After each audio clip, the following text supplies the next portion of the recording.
reason that we were able to get this going is, first of all, because Brian did finish the 2004 SMiLE. And that lifted the whole, cosmic weight of this project, because this became this thing. He's had to deal with this and talk about it, for decades now. And so he finally finished that, got that weight off, and that opened the door to even consider, well, maybe we could let the original sessions come out. Maybe we could let the world hear what we did back in '66 and '67.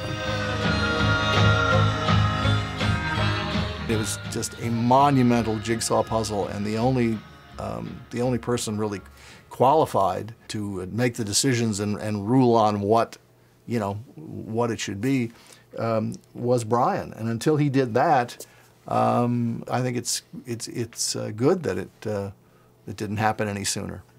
When we finished it out, in like 2004, it was much easier. It came much easier.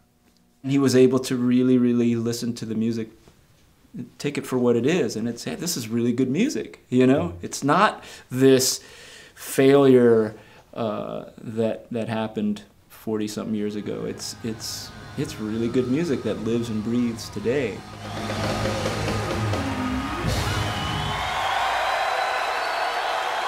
Once the ideas were tied, like some of the loose ends were tied up, and there was a sort of a sense of closure to it all, I think they would both agree that they finished it. And if the two creators say that they finished it, then in my mind that's SMiLE as it should be realized. Rolling on take 10. What we had to work with when we started this project was a large number of analog tapes, 4-track and 8-track.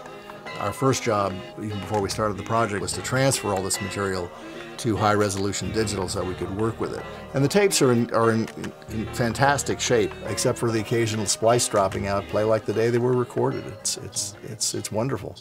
It's the last leader on the reel. Oh, okay, so that's take 12 livers.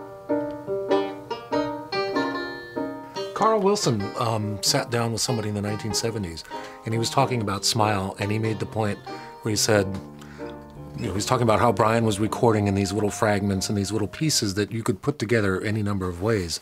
And he made the point, he said, I think it was a bit like making films.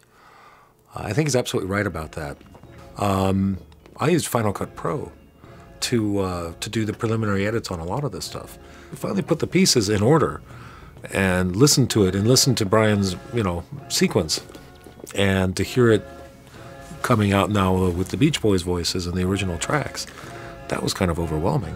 I was like, whoa, he really was onto something.